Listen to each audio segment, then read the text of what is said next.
Hello, I am glad to see Welcome. you. It's it's pleasure. It's very pleasure for me to connect with you. You are a great boxer. Thank you so much for this interview. Nah, no problem. Thank you too for having me, bro.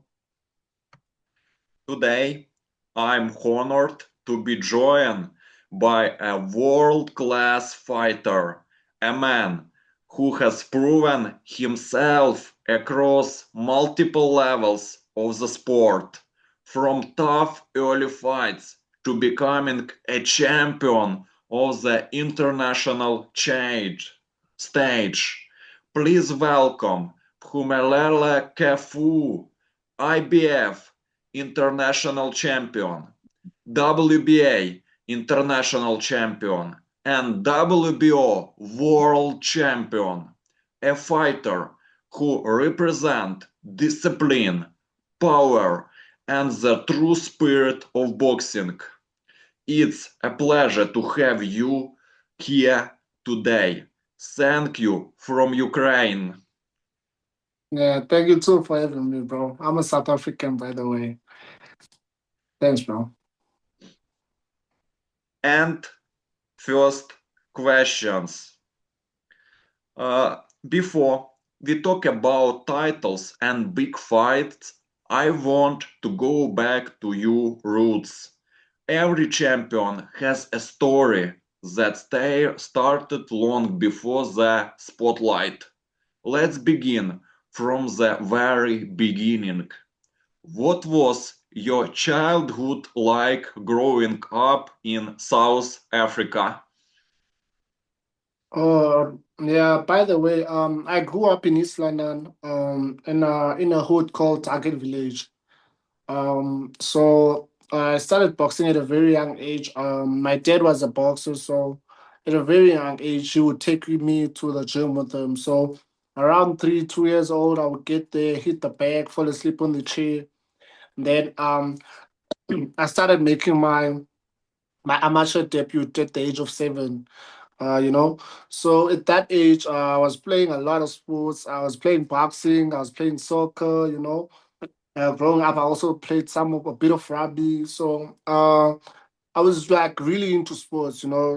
Since I was active, but I chose to focus more on boxing at the after high school when I was in high school actually because of there was this one time in high school. So if a person would ask me for what do I want to do when I grow up, I always said I want to be a doctor. But since I'm from the hood and stuff, so I would always hang out with friends, barely study, come back from school, go play. I ended up failing my grade 9. So after I failed my grade 9, I wanted to quit school. I wanted to go to a college, or just like quit school at all because of I was like, nah, school ain't really for me. My mom said I really need to go to school. I need to pass my grade 12. And then I could do whatever I want to do with my life. And I was like, okay, cool. Then I was at a point where I needed to actually come up with a career that would be comfortable for me. I was like, maybe I could become a policeman. And I started like investigating how much do they earn, probably like a month. And I was like, nah, that's not enough for me to risk my life. So then I was like, okay, I'm also like a good boxer. Then I started seeing Floyd's lifestyle. Like I was paying a lot of attention to Floyd, seeing his lifestyle outside the ring. I'm like, Floyd will tell you he's his own boss. Nobody tells him what to do. So I was like, that's actually the life that I want. I want to be free. I don't want anybody telling me what to do. What time should I wake up? I should do this. I should do that.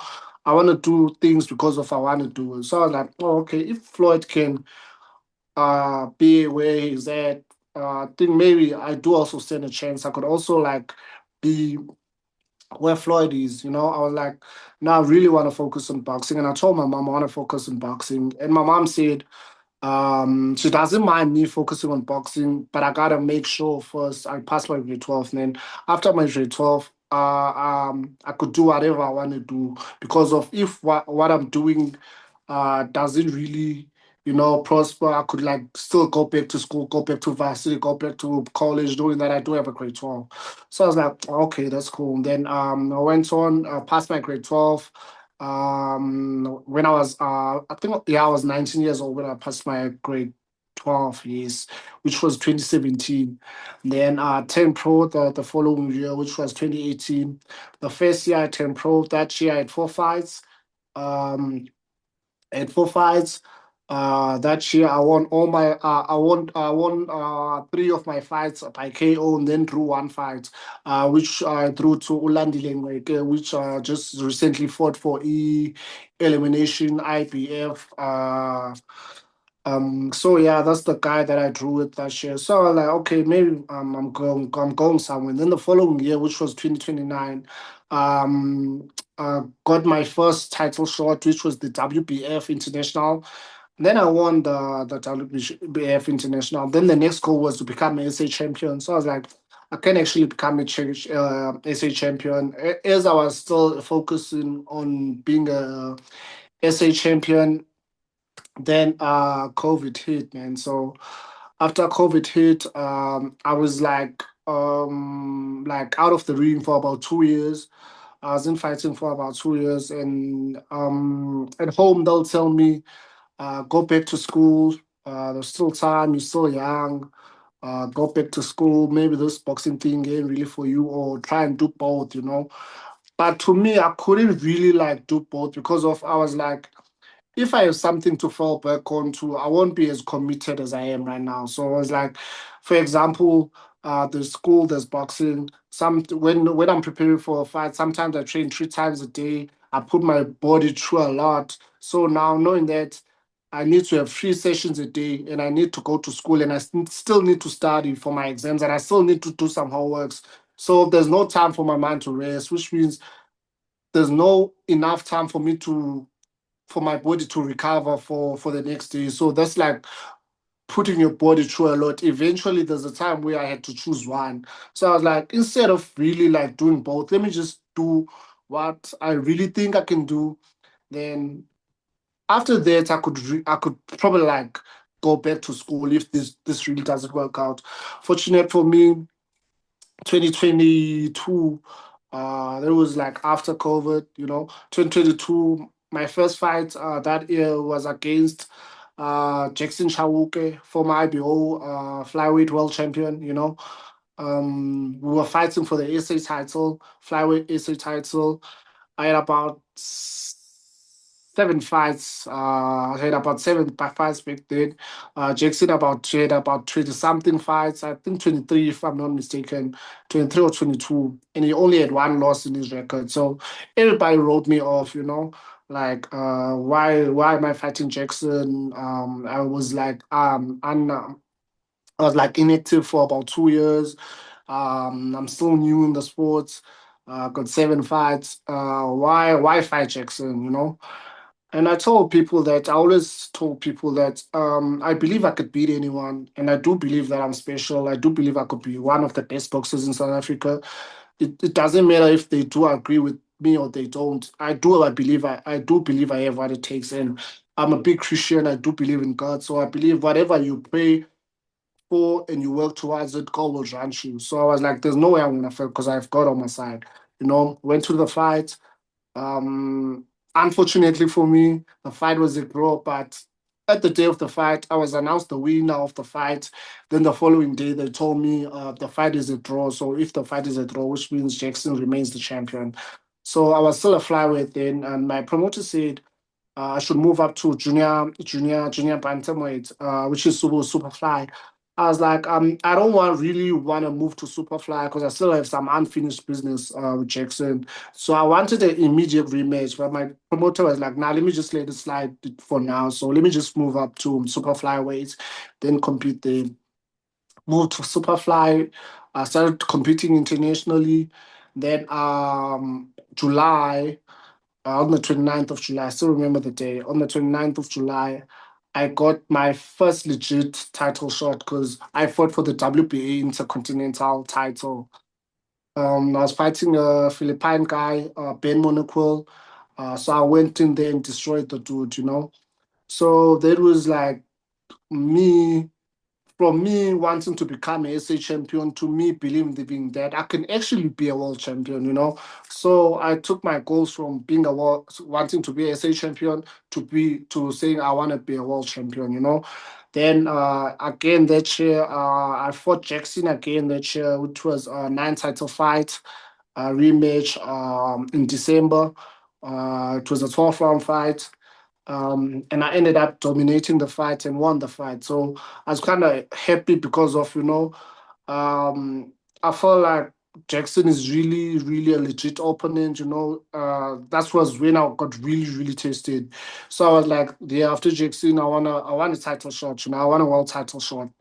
Then fast forward 2023 gets here, I fight for IBF International. I won against Libranza. And then again in December, I had that's what made me actually like leave my other promoter because of in December I wanted to defend either of my international titles, but it was like, nah, let me fight for the SA title. So I wasn't really really into that, you know. But I was like, I rather like take the fight instead of not fighting at all. Because me fighting, which means I get to be active and I get to move up the ranks. So and the dude that I was fighting, I told everyone, I'm gonna beat the dude. And the dude was talking a lot because he actually beat me on the amateurs. I felt like he never really won the fight. I always felt like the fight was given to him, and that's what I've been telling the people that he never really beat me also in the amateur. So a lot of people said I'm gonna lose. Some people were like, I'm a fluke. There's no way I'm gonna be a world champion. Blah blah blah blah. Then went to the fight and I won the SA title in 26 seconds. Went there, destroyed the nigga, won the fight in 26 seconds. Um, and I told everyone I'm ready to be a world champion. Then the following year, which was 2024, went to Japan and yeah, man, I fought Kosi Tanaka. And also they like people wrote me off, you know. Like I've never fought out of the country. I'm still inexperienced. Why am I fighting a four division world champion, you know, at my first title attempt, you know? So obviously I'm gonna lose. Went there, I proved everyone wrong again, and I won. You know, that's how I became a world champion. You did. You did a great job. Well done. I respect you. Thanks, Bye. man. Usually, there is a person behind that beginning, a coach, a mentor, someone who believed in you early. That person is always important.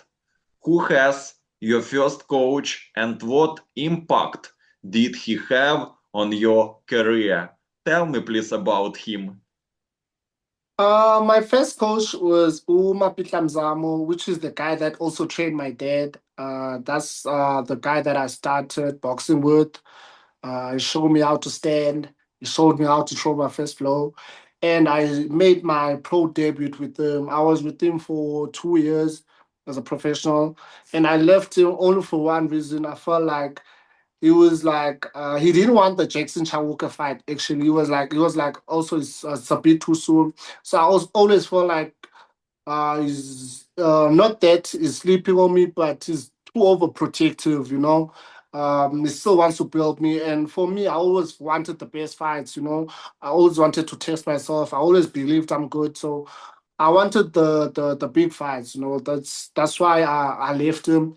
Even now we're good. We do text each other. We do call, and sometimes when I'm in East London, I do go to him to train. So yeah, we're good. But that's the guy who always like believed in me. He told me that I'll be a world champion, but I gotta make sure I know what fight to fight, you know. But to me, it was like I don't care. I just want to fight anyone. I just want to prove myself against the best. So yeah. Unfortunately, your amateur fights are not recorded on the BoxRec website. I want to know more about it. The amateur career is where fighters build their foundation. It's where discipline and style are formed. Let's go back to those early fights. What do you remember most about your amateur fights? As an amateur, I have about 119, yeah, 119 fights actually. Yeah, 119 fights. I lost seven, drew 11. Um, so they from there on, unfortunate for me, I've never became a SA champion as an amateur.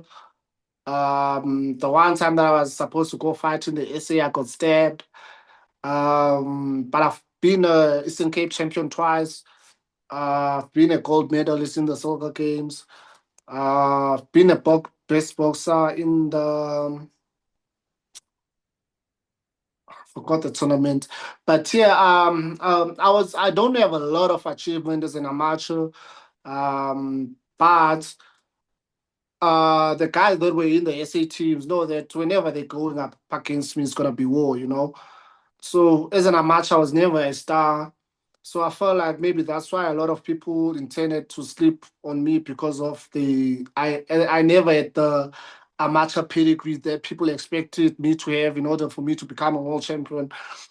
But I knew what I knew because even in the amateur days, whenever you're fighting a guy that's in the SA team that's already a star, if the fight is close, they're gonna give it to him. So to me, it was always like trying to prove myself. And I knew as soon as I stepped into the pro ranks, it's different like than the amateurs because it's easy to stop a guy and it's easy to dominate the fight, unlike in the amateurs. So there's more rounds in the pros, so you get to plan, you get to study your opponent, you get to do things that you sure that maybe your opponent is not doing. So I got too confident because of even the way I trained. I used to watch videos of how certain boxers train, how Errol Spencer's train, how Floyd Mayweather trains, how Lomachenko trains.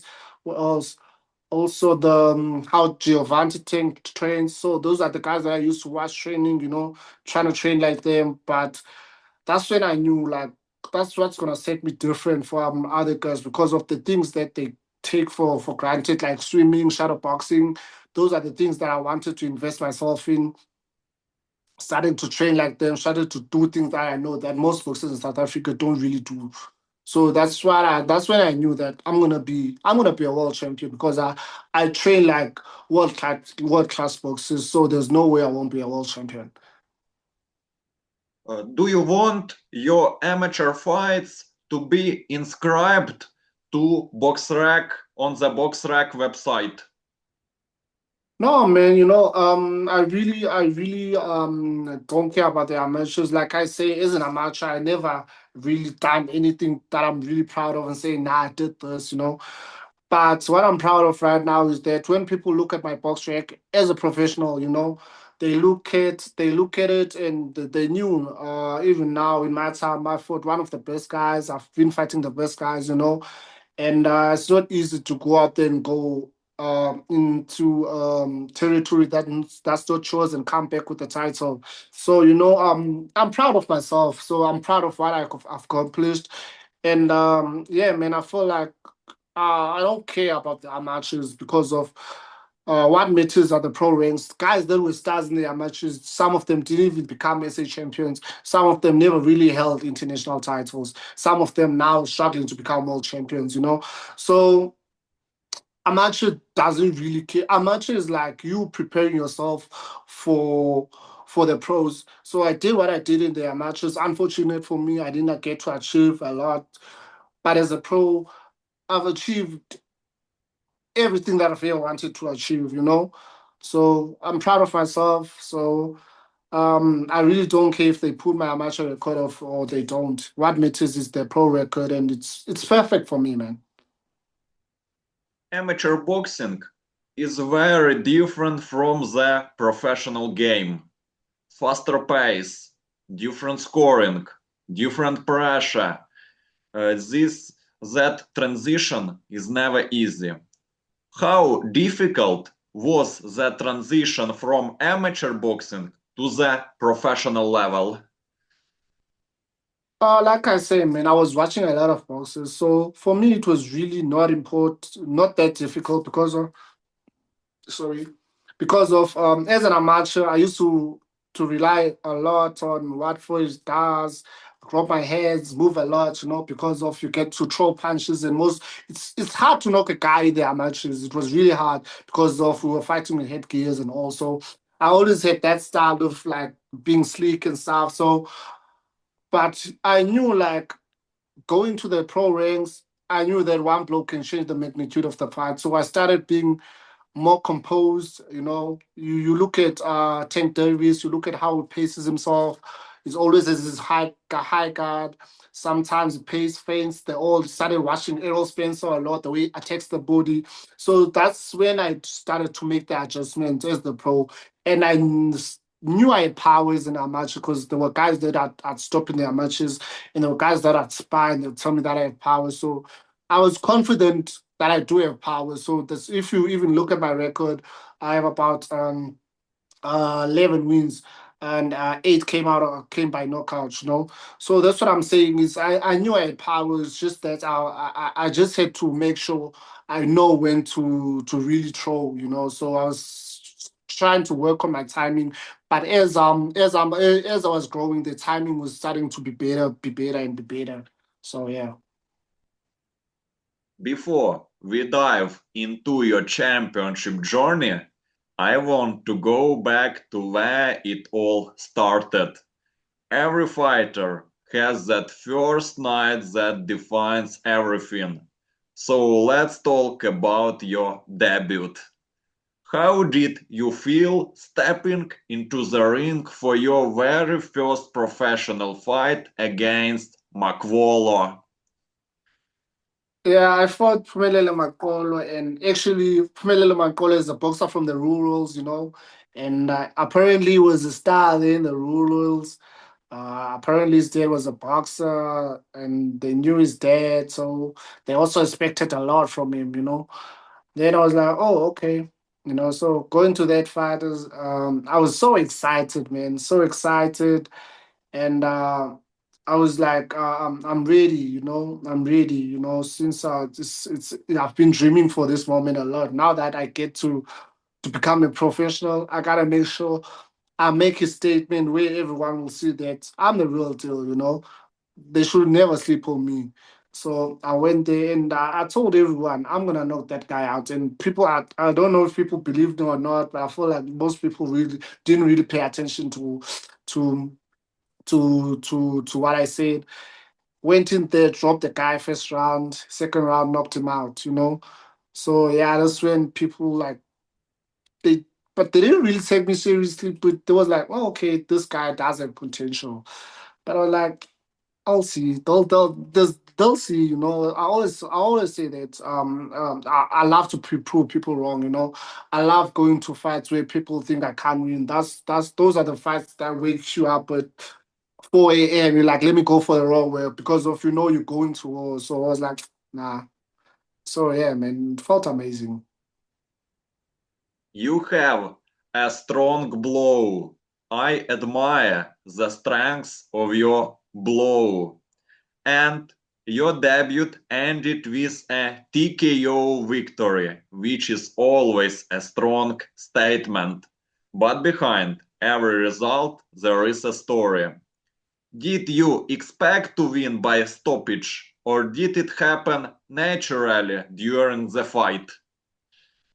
I did actually expect to win by a stoppage because of, like I said, man, every guy that I was facing back then, I was like, every guy that I'm stepping into the ring in with, I'm gonna knock them out. So I went in there with the mentality of a killer. I was like, I'm gonna knock this guy out. Doesn't matter what people say, I'm gonna go for the kill. And I won't lie. Like early in my professional career, I was too wild. Like I would swing with blows because of I had the hunger to knock the opponent out. This was no more about playing like Floyd, trying to impress the crowd. I was no longer praying for the crowd because of I wanted people whenever they look at my record, I wanted them to be terrified. So I was like, I'm gonna go for the kill. So I went in there and I went for the kill and I got it. I've been interviewed in Landila Negaxek before. Yeah. So I'm curious about your second fight. Your second fight versus Landile Negaxek. What did you learn from your second fight? Even tough, it ended in a draw. Yeah, the story about my second fight, I actually thought I'm gonna also not make it out, I don't know him. I don't know him, and as an amateur, like what I'm saying is that I know guys that were good in their matches, and actually I was supposed to fight Siakolo Kuse, which is the guy that I once beat in the amateurs, the guy that's fighting for the minimum WPC world title now in May. So I was supposed to fight that guy. Apparently, then Reke was a replacement for course. I think 3 weeks before the fight. So I was like, I don't even know the dude that I'm fighting. I was like, I'm going to a guy that I know is good, and I was expecting a fight from. So now I'm getting to fight a guy that I don't know. So it's obviously gonna be an easy stoppage for me. Then I went to the ring. The first round, that's when I was like, damn, actually, this is actually going to be harder than I thought, This is actually going to be harder than I thought. So, I started, I was too wild, trying to knock Nick out as soon as I can because of the we were fighting in my hometown. So I wanted to put in a good show. I wanted to impress everyone, looking for a knockout. And I was sometimes kick Maker with one of my strongest blows, and we didn't even flinch, man. So I was like, it's gonna be a long night. So let me just try and box, Started boxing, and Maker won the first two. I ended up winning the last 2 rounds, and it was a fair draw to the both of us.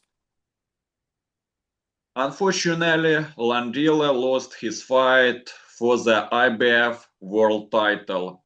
Do you think he will be a world champion like you?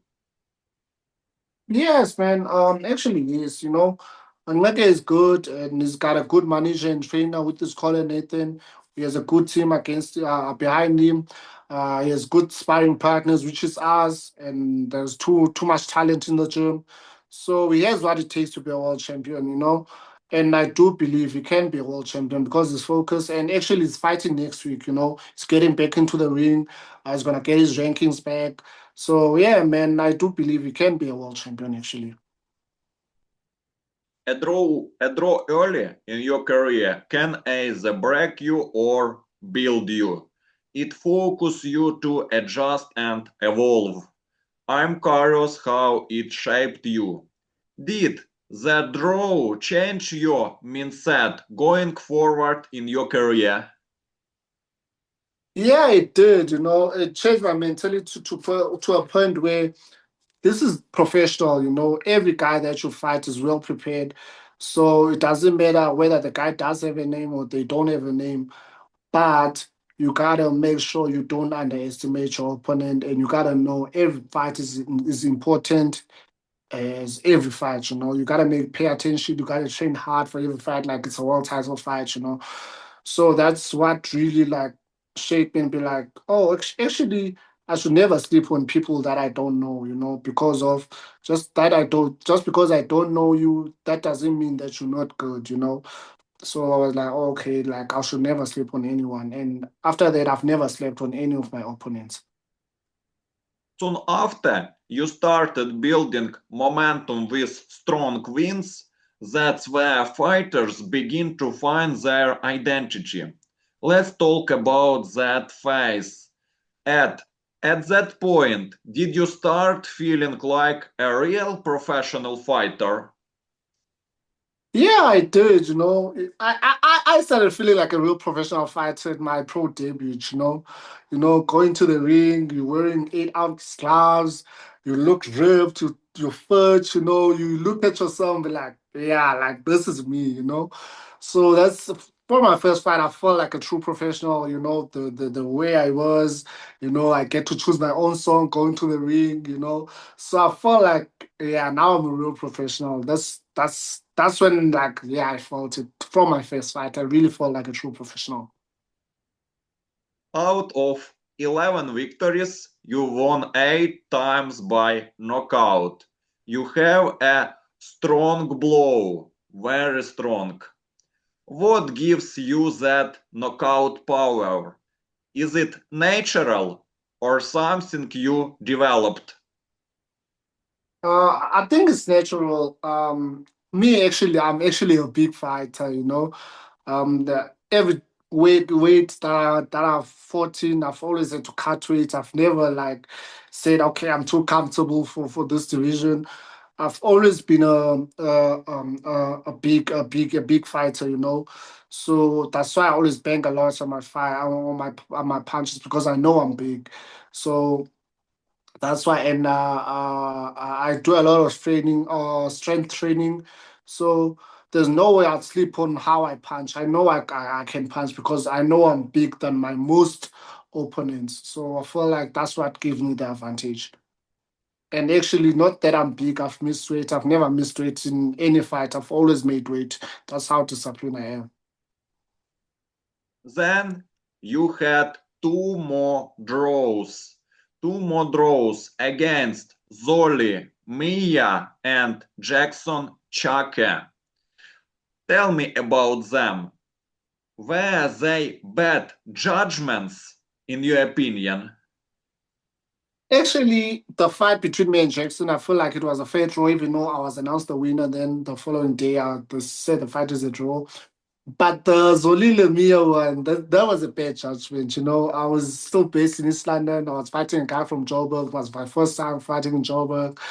And in round seven, you know, I was like kind of like stopping the dude, you know, and they switched off the lights for about 10 minutes.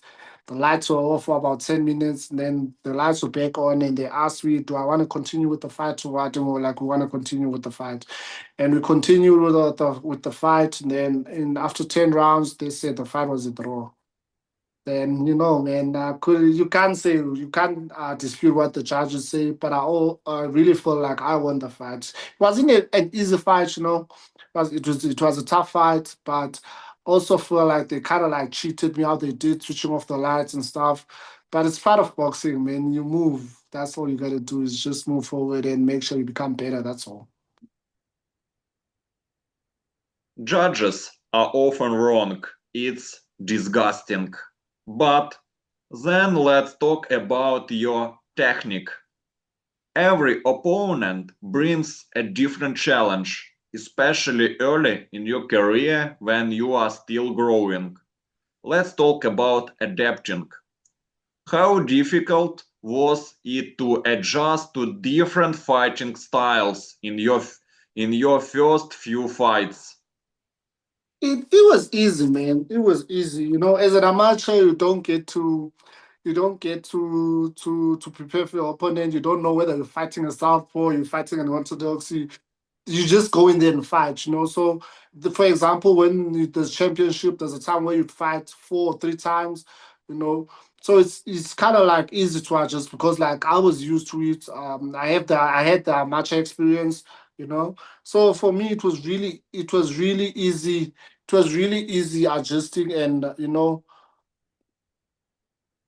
it was really it was really easy for me to adjust and uh go in there and probably like face different opponents.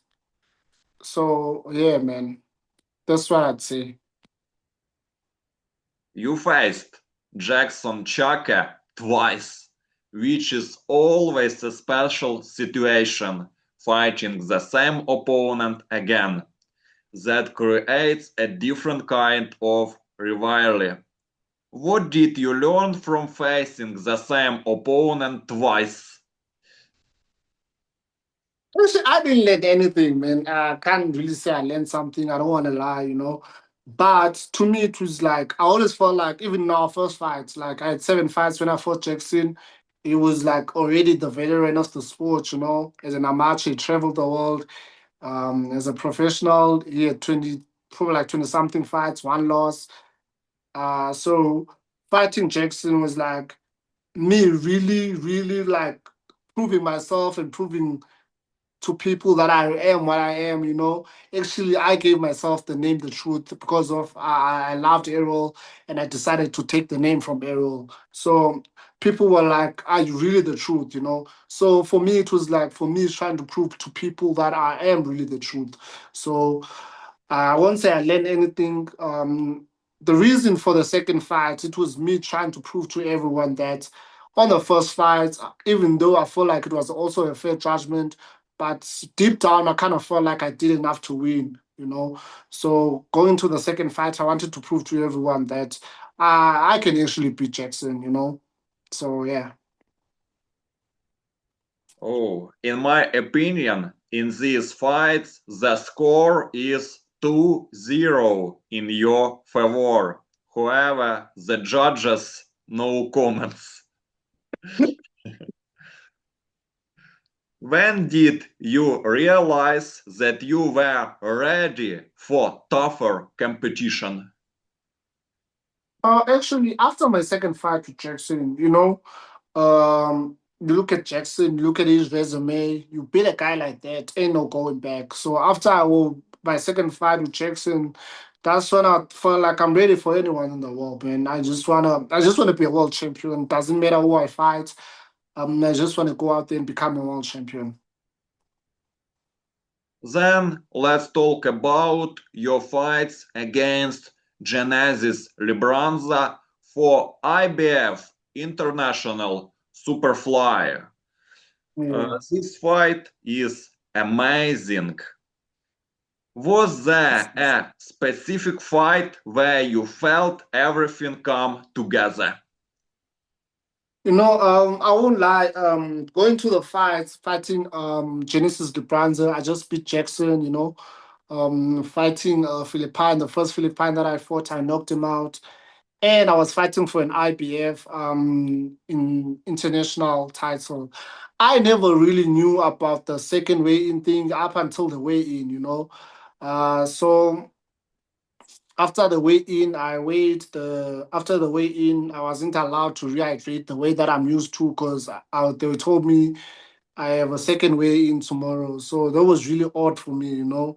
So I had that thing in my heart that I feel like I'm not really like rehydrated because of I still gotta make weight tomorrow. Like I said, I'm a big fighter, you know, so I intend to use my strength to my advantage, you know. Not that I'm cheating or anything because of everyone is free to do what they want to do, you know. So I make sure I rehydrate properly and I gain a weight so that I could go into the ring and show up and be what I want to be. So I feel like I'm not taking anything away from Genesis Dubranza. Genesis Dubranza is a good boxer. He's a good guy. He gave me a tough fight, really tough fight, you know. So but I also feel like if I was 100%, there was no rehydration clause, or probably like I didn't have to make weight the next day. It could have been a totally different story. But for me, it was like I had to make weight the following day, and we weighed around 8, which is 8 a.m. And I think we were supposed to step into a ring, me and Justin Genesis Ribanza, around 4 p.m. 4, I think around 4 p.m. So there was no really proper time for me to rehydrate properly. So yeah. I'm happy when my favorite boxer win titles. This title is very serious international title. Friends, the ES fights are on YouTube. Go and watch. Your fight was just like everyone else. Bye. How did your mindset change when you started fighting for titles? Um, it, it really changed a lot, man. Because of as a kid, you just want to be a champion. You don't know the difference between titles. But growing up, all you want to do is, and actually for us as amateurs, you don't get to have titles. You only fight for medals and trophies. So as a kid, you just want to be a champion. As a kid, the highest I thought I'd be a SA champion. I actually thought I've always wanted to be a SA champion. So for me, it was like when I'm a pro, I want to be a SA champion. That's the pinnacle. I become a SA champion, then that's it. Then I turned pro, then started to understand the difference between the belts. There's international titles, there's world titles. There's because as a young kid, I couldn't tell the difference between an international title and the actual world title. Because they all look the same. It's just that there's probably like slight difference. So I couldn't really tell the difference. So for me, sorry, sorry, someone keeps on calling me. Sorry about that. So, I couldn't really tell the difference. So for me, it was like me like getting titles. You know, I'm still excited. My first title was the WBF title. Actually, I've got five titles under my name. My first title was the WBF International title, which is I was excited to fight for it. WBF, sorry, WBF International title. I won that fight. Fought for the WBA Intercontinental title, won that fight. Then I was like, damn, man, I keep on winning these international titles, which means I have what it takes to be a world champion. My third title was the IBF international title. Then I fought for the SA title. And then I fought for the WBA world title. Becoming a champion is not just about skill, it's about belief, discipline, and sacrifice. You achieved that. What does being a champion mean to you personally? In my opinion, you great champion. Yeah, thanks. In my opinion, being a champion, is knowing that what we have, everybody wants it. As boxers, we all want to be champions. So what we have, you gotta know that there's a guy that wants what you have. So for you to make sure nobody takes what you have, you gotta make sure you stay in the gym. You gotta make sure you stay ready for whoever. So I feel like that's when I had the mentality where I gotta start training whether I have a date or whether I don't, because of I know they might say a certain guy wants to fight me, and the bad thing about it, I was in training. Now I got start training camp. It's gonna be hard. I've gained a lot of weight. It's different. And the guy that I'm fighting that wants my title has been in the gym, has been training. So obviously he's gonna have an upper edge for against me. So that's the mentality that I have. I gotta make sure I stay in the gym, I stay fit, and yeah, man, and be ready for whoever comes for my title. Next, let's talk about the fight in which you become the champion of your country. This is a special moment. Be the best in your country. I love the history of your country. The Anglo-Boer War, the World Cup in South Africa in 2010. Your country have a great story. Do you remember the exact moment when you realized you were fighting for something bigger than just a win? Yeah, man. As I'm saying, my first SA title shot was against the Jackson Chawuke, which I was still like I still at 7 fights back then. So my first attempt I wasn't able to win the fight. So I was like, unfortunate for me, I couldn't win the title. So if now I didn't win the title, I'll surely get a rematch against Jackson. Then I'll get to snatch the title from him. But unfortunate for me, my promoter had other plans. So me fighting for the SA title the second time, I was like, I'm beyond the SA level.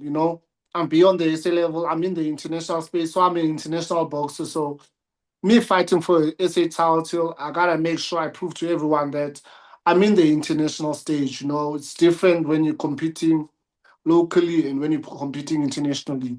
You know, could have been in disgrace. It could have been a disgrace. Saying that I want to be a world champion and ended up losing to a fighter like Inati Stella. So that's why I went in there and destroyed him, man. He was talking a lot. He said he has what it takes to beat me. He's gonna show it. When they only took me one punch to end the fight, that's when I became a SA champion, and it felt good winning the title. Because but it didn't feel as satisfying as it was the first time. Because of for me, I was already looking beyond the SA title. For me, it was like another stepping stone. So yeah. Tell me about your fight for the Boxing South Africa champion, Superfly, vacant belt. How you knock out him out in the first round in 2023 years. This is a legendary moment for you. Knockout in first round. Your fight against Anathi Stelle. Tell me please about this fight. Yeah, it's a crazy fight, you know. Like I'm saying, the dude once won the fight. He once beat me in the matches, so he had that confidence going also in the pro ranks that is gonna beat me. But I told him straight in his face, I'm more experienced than him. I'm not saying can't be a champion, but he won't be a champion that day because it's unfortunate for him. He's fighting me, you know. And I told him that I'm gonna knock him out, but I was thinking I'm gonna knock him out in the later rounds because of I watched him. I only watched one of his fights on YouTube. He was fighting. I think he was fighting Makolo, which is the guy that I think I could have easily beat, and he lost that fight. So to me, it was like I watched him and I was like, he makes a lot of mistakes. You know, he makes a lot of mistakes. And as a boxer that I am, knowing that I can track, he's gonna make a mistake and he's gonna pay for it. So I was like, I know as a boxer in the later rounds, you intend to get tired, you intend to do things, you tired, you tired, you intend to do certain things. So you can't really. This dude keeps on calling me. Sorry about that. It's okay. Yeah, so you can't really, you know. Oh, sorry. I knew like in the later rounds it's gonna make mistakes around round 6, 7. You know, it's gonna make mistakes. It's gonna pay for it. But going to the fight, 20th day, confident I'm gonna win. I even told him I got into the ring. I was like, I'm here to snatch your head. You know, he made his first mistake in the fight and he paid for it, man. Even that left hook, I didn't really show it with bad intentions. I just he threw a left, he threw a right hand, tried to come back with an uppercut, but it was in really defense, you know. He threw a right hand as he was coming with the uppercut, his right hand was here. Then I just threw the left hook, like boom, and the fight was over. I was like, I still wanted to fight, you know, like, because, you know, I've really prepared for this fight. You know, not that I knew that I'm going to beat him. I was like, best, you know, that I'm going to win. I really, really was training hard, you know.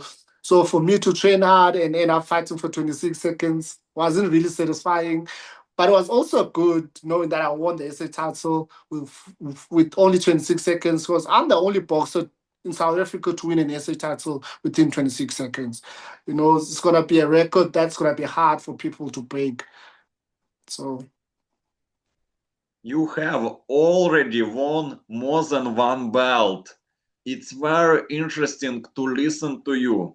They are rooting for you in Ukraine. At and at this point, you are no longer just a contender. You are becoming a real threat in the division. That changed everything. When did you start feeling like fighters were studying you instead of you studying them? um I felt like after my fight with Genesis Libranza, because of my promoter told me I'm getting closer to a world title shot, you know, and I started watching the guys in my division, started watching the world champions, started watching the guys that are rated in my division, started watching the guys that I think they are good, you know.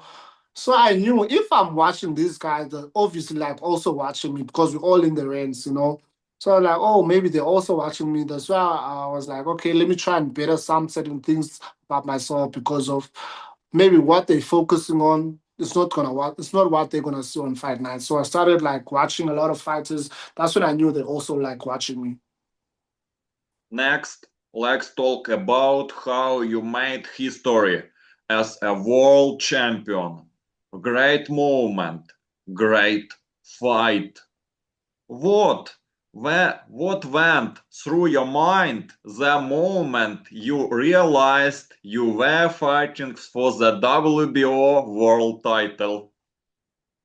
I was really excited. I was really, really excited. I've always wanted to fight for a world title, since I turned pro.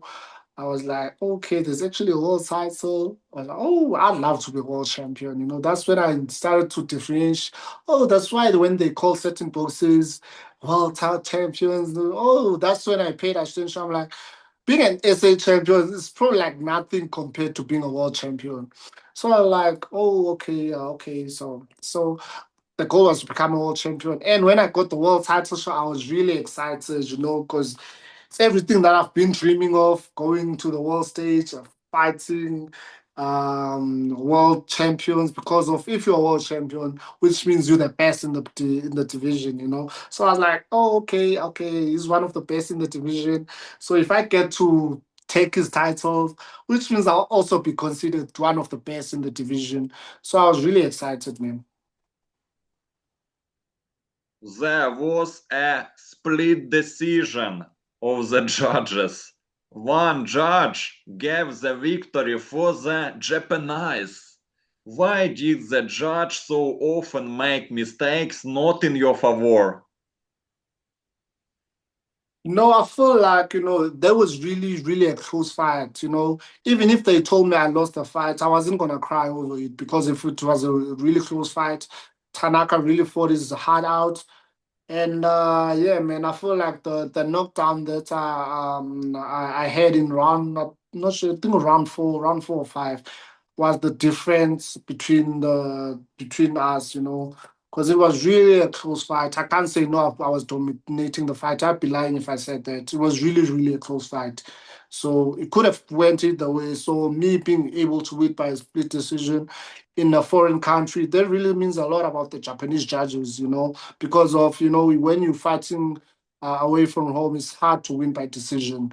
So for the judges to give me the fight that was so close, I don't know, man. I feel like that's when that's all why I always say God is real, because that just doesn't happen. I don't believe in luck. I don't believe in coincidence. I always believe in miracles. I always believe God is there. So for me, I feel like God came true for me that day. Despite the judge's split decision, are you satisfied with that fight? Yeah, I am, man. Yeah, I am. Actually, Tanaka is a very good guy. So I fought with him, and actually, I thought maybe he'd want a rematch, and I was willing to give him a rematch because also like gave me a title. It also gave me a shot at his title. So I was also like willing to give him a rematch, but unfortunately, it didn't. He retired after my fight, But it was really a good fight, man. It was really a good fight. It's one of the best fights in my career. Becoming a world champion is life changing. It's the peak of the sport. Peak. Let's relive that moment. How did it feel the second you knew you were a world champion? It felt amazing. I can't lie. At first, it felt like it was hard for me to really, really adjust that I'm a world champion, but eventually it sank in, And actually, I've always wanted to buy my mama a house, So for me, it was like, damn, I'm I'm one step closer to doing what I want to do, buy my mama a house because she's been taking care of me. So she's been taking care of me. So me being able to do what I want to do for her would really show her that I really love her, and I'm doing this to make sure that she knows that she did very well raising a guy like me, man. She should be a proud mother. So yeah, man, I was really amazed, that I'm actually really a world champion because it's not easy being a world champion. Actually, here in SA, we have very few world champions. I think currently we have only one world champion, which is Carol Arena. So it's not easy, man. Your name is inscribed in gold letters in the history of your country and the world. That victory puts your name in history. Not everyone reaches that level. It's something special. What does the WBO world title mean to you personally? Mean to you legacy? It means a lot, man. It means a lot, It means a lot, because of it means that um my name will forever be in the history books, South Africa, worldwide, even the world title. Wait, I'll show you now in wait, look, there's titles that I have there. I just put them like this. Wow. But the world title is still in its case, That's as it's still in its case. I don't really like. I don't play with it like that. I just put the title in its case. It's still there, I just take it like some maybe they say I should bring my title. That's the only time I take it out of its case. It's still there, So that's why I don't take it for granted. I know how precious it is, and I take it very precious. Now let's talk about your most recent fight against Jesse Rodriguez. That's a huge name in boxing. What was your mindset going into the fight with Rodriguez?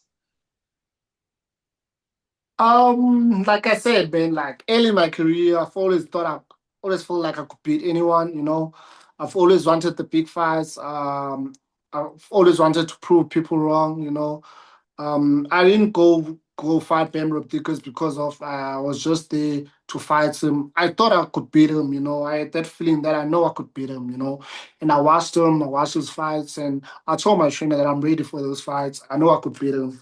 And he really asked, "How you do you really want this fight?" I said, "Yeah, but I want that fight. I know I could beat him, So yeah, man. Unfortunate for me, I couldn't really beat him. So That fight ended in a loss by TKO. What was the toughest moment for you in that fight? it was very tough, I feel like it's really different when you're watching a fighter outside of the ring and when you're actually there with them, watching fights, I really thought I'd be able to read Bam. I really thought I'd be able to catch him with some counters and stuff. But when I was in the ring with him, it was really hard to read him. Actually, the game plan was not for me to fight on a back foot or on the ropes. It was for me to go forward and try and make Bam uncomfortable, because he's not really good fighting on his back foot, and always try and twist with him whenever he's twisting. But I gained a lot of weight. I think going to that fight, I was probably like around 100, probably like one 136 or 37 pounds. I was really heavy going to that fight because I was like, I'm gonna push him backwards. But when I started when the first round started, I was like, okay, I'm used to fighting on the back foot, so moved back a bit. But I tried to move forward. As I was trying to move forward, I see he's not gonna go back. And for me, being this heavy, standing in the center of the ring with him, Bam is sleek and he's good on his feet, so he's gonna toy with me. So let me rather resolve on fighting on the back foot. So that's why I started fighting on the back foot.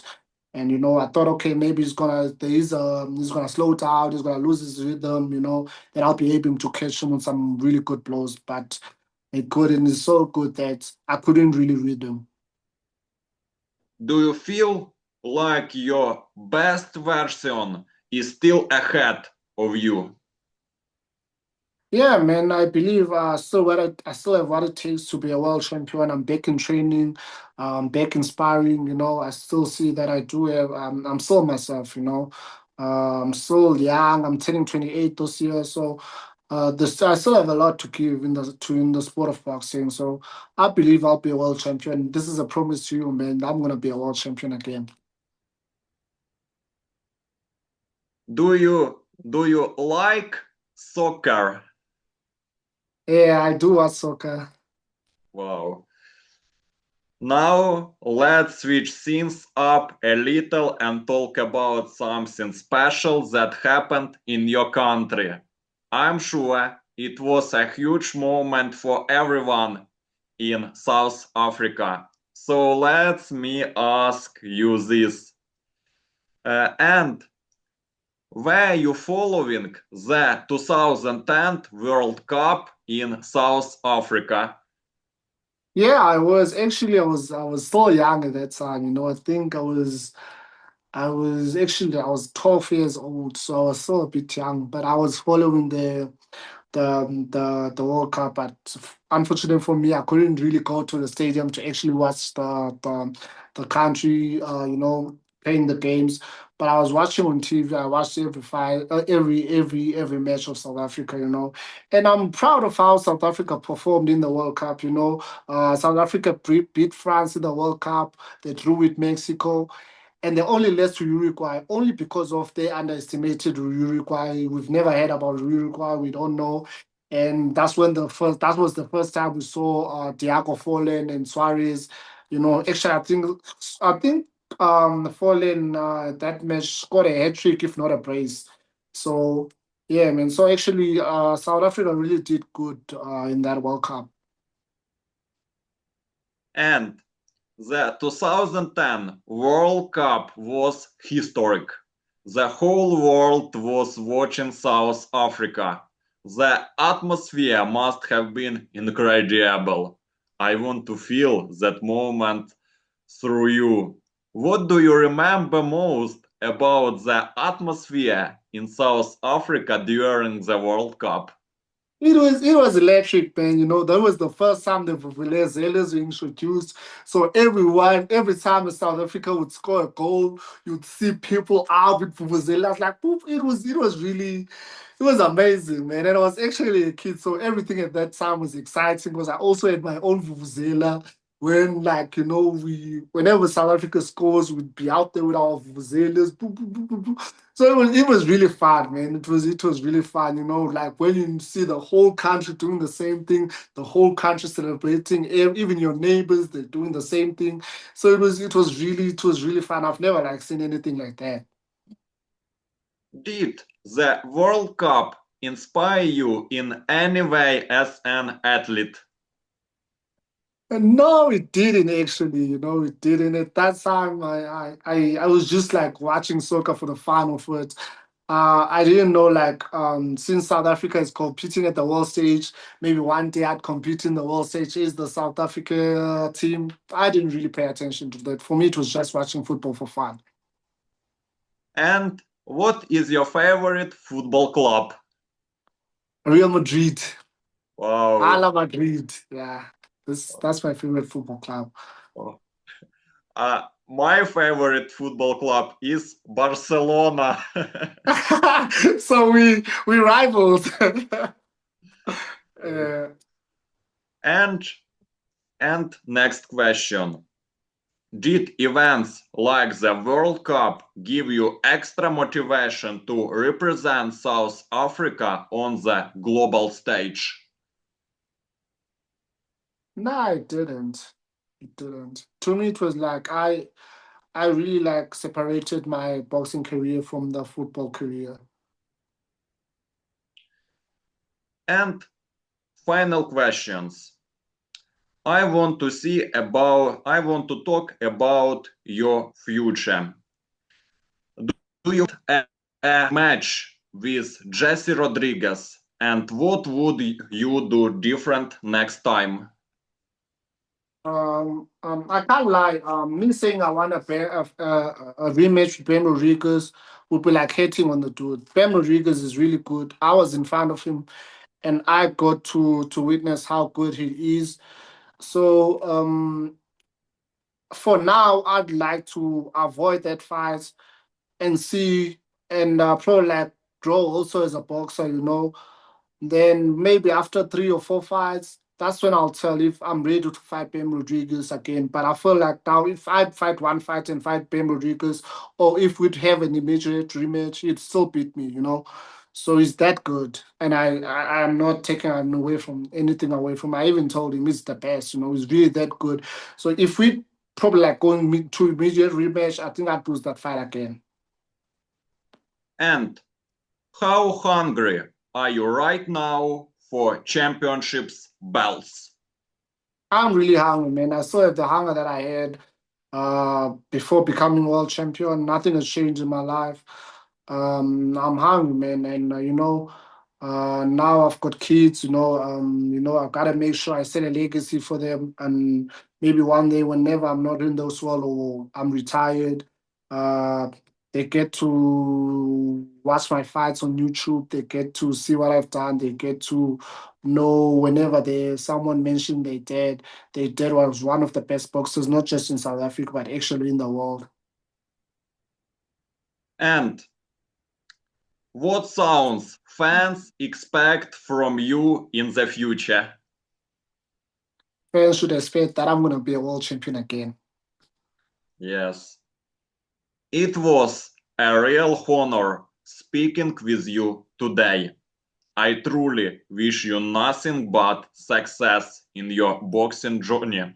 Strong performances, big victories, and new championship belts. Many belts, all belts. WBO champion, WBC, IBF, WBA, The Ring, Zufa Boxing, all belts. I hope you winning all. Stay Thank you so healthy, stay focused, and keep showing the world the heart of a true fighter. And on a lighter note, I hope Real Madrid gets past Bayern Munich and and we'll be hoping that Barcelona goes through Atletico. Good luck in everything. Thank you so much, brother, and good luck to you too. And also, like, thank you for having me. Truly appreciate it.